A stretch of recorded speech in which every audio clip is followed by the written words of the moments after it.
السلام عليكم ورحمة الله وبركاته.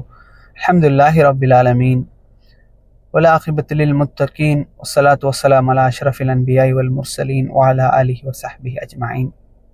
எல்லாம் வல்ல அல்லாஹ்வின் நல்லடியார்களே, ரமலானுடைய 18வது நாள் சான்றோர் பாடசாலையின் 18வது வகுப்பிலே என்புவாழ் தமிழ் சொந்தங்களை சந்திப்பதில் பெருமகிழ்ச்சியும் அல்லாஹ்விற்கு நன்றி செலுத்தியவனுமாக உத்தமர்களின் வாழ்வும் உலகத்தார்களின் நிலையும் என்ற தலைப்பின் கீழ் இமாம் ஹசன் அல் பஸ்ரி ரஹிமஹுல்லா அவர்கள் கூறியதாக அப்துல் வாஜித் இப்னு சயீத் ரஹிமஹுல்லா சொல்றாங்க. நான் பல மக்களை பார்த்திருக்கின்றேன். அவர்களில் ஒருவர் 70 ஆண்டுகளில் ஒரு முறை கூட தனது குடும்பத்தாரிடம் ஓர் உணவை கூட ஆசைப்பட்டதில்லை.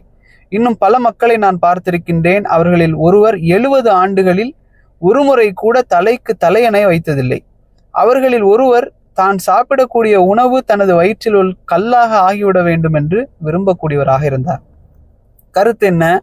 உலக பற்றில்லாத ஜுஹுதோடு வாழ்ந்த அந்த உத்தமர்களுடைய வாழ்க்கையை நாம் எப்படி யோசிச்சு கூட பார்க்க முடியாது.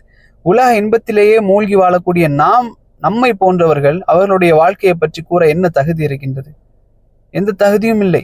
துன்யாவினுடைய சுகபோகத்தில் மனதை பறிகொடுத்து விட்டு நம்மவர்களுக்கு இந்த மறுமைக்காக வாழ்ந்தவர்களுடைய வாழ்க்கையை எப்படி புரிய முடியும்? இதையெல்லாம் சிலர் பேசக்கூடிய நேரத்தில் இப்படியெல்லாம் வாழ வேண்டுமா என்ற இப்படியெல்லாம் வாழ்வதற்கு பெயர் இஸ்லாம் அல்ல என்று கூட சொல்வார்கள். நமது கண்களை உலக இன்பங்கள் மறைத்து இருக்கின்றன. நமது பார்வைகள் மீது அற்ப சுகங்கள் திரையிடப்பட்டிருக்கின்றன. உள்ளங்களில் துன்யாவின் கவலைகளும் தங்கம் வெள்ளியினுடைய ஆசைகளும் மண்ணின் மங்கையின் இச்சைகளும் நிரம்பி இருப்பதனால மறுமையினுடைய அமல்களில் எதைத்தான் நம்மளால புரிய முடியும்? ஒளி இல்லாத வீட்டில் தொலைத்ததை தேட முடியுமா? கடலில் கரைந்ததை கண்டுபிடிக்க முடியுமா? ஆகாயத்தில் வட்டமடிக்கக்கூடிய பறவைகளை எண்ணி முடிக்க முடியுமா? அப்படித்தான் இறை தூதர்கள் இன்னும் அவர்கள் வழி வாழ்ந்த சான்றோர்களுடைய சரித்திரங்களை எல்லாம் நீங்கள் பார்த்தால் வயிறு முட்டை உண்டு தூங்கிய கழுதைகளைப் போல் மிருகங்களைப் போல் இச்சைகளுக்காகவே வாழக்கூடியவர்களால் நம்மளால் எப்படி புரிய முடியும் அவர்களுடைய வாழ்க்கையை? ஒரு முறை மறுமைக்காக வாழ்ந்து பாருங்கள், பின்னர் அவர்களுடைய வாழ்க்கையை நாம் அறிந்து கொள்ளலாம்.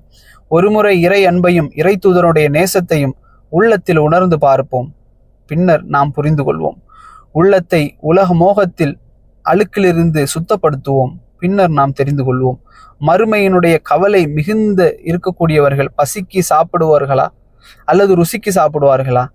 அல்லது வாழ்க்கையை அனுபவிப்பதற்காக சாப்பிடுவார்களா அல்லது உயிர் வாழ்வதற்காக மட்டும் சாப்பிடுவார்களா? வகை வகையான உணவுகளை சமைப்பதற்கும் ருசியான உணவை மட்டும் சுவைப்பதற்கும் இறை வழிபாட்டில் திளைத்தவர்களுக்கு நேரம் எப்படி இருக்கும்? அவர்களுக்கு இருந்ததில்லை. மறுமைக்கு தேவையான தயாரிப்புகளை செய்வதற்கே அவர்களுக்கு நேரம் போதாமல் இருப்பதனால் இந்த நாக்கினுடைய ருசிகளுக்கு பின்னால் அலைய அவர்களுக்கு நேரம் இல்லை.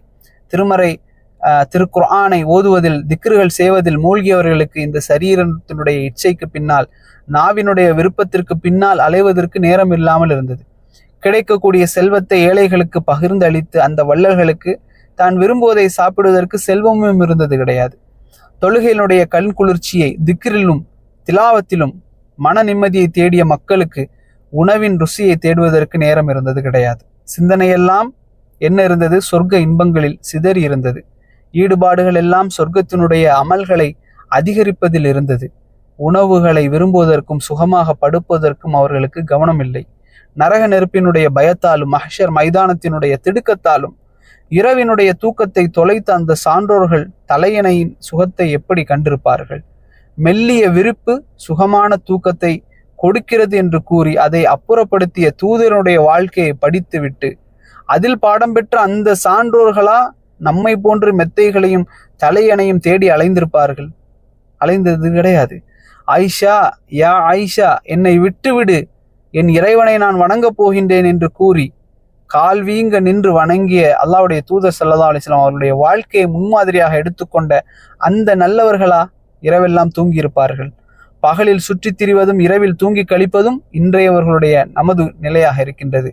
அன்றைய சான்றோர்களோ பகலை இல்மை தேடுவதிலும் இரவை இறைவனுக்கு வணக்க வழிபாடுகளை செய்வதிலும் கழித்தார்கள். பசிக்காகவே மட்டும் அவர்கள் சாப்பிட்டார்கள். சாப்பிட்ட உணவும் ஒரு கல்லை போன்று வயிற்றில் இருந்து விட்டால் இனி பசி எடுக்காதே, பிறகு உணவு சாப்பிட தேவை ஏற்படாதே என்று ஏங்கிய அந்த மக்கள். ருசியான உணவு கிடைக்காதா? எங்கு கிடைக்கும்? வகை வகையான உணவு இல்லையா? அது எங்கே கிடைக்கும்? உயர்ந்த ரகமான உணவுகள் வேண்டுமே என்று உணவிலே கவனமுள்ள இந்த கால மக்களுக்கு அந்த சான்றோர்களுடைய வாழ்க்கை பாடமாக அமையட்டும். இதற்காகவா நாம் படைக்கப்பட்டிருக்கின்றோம்? நம்பிக்கையாளர்களுக்கு சொர்க்கம் அல்லவா அவர்களது உண்மையான ஆசைகளுடைய இல்லம்? உலகம் இல்லையே. இறை நேசர்களுக்கு சொர்க்கம் அல்லவா சுகபோகமான அந்த பூமி? இவ்வுலகம் கிடையாது. நிச்சயமாக நம்பிக்கை கொண்டு நன்மைகள் செய்தவர்களை அல்லாஹ் சொர்க்கங்களில் நுழைப்பான். அவற்றின் கீழ் நதிகள் ஓடும். நிராகரிப்பாளர்கள் இவ்வுலகில் சுகம் அனுபவிப்பார்கள்.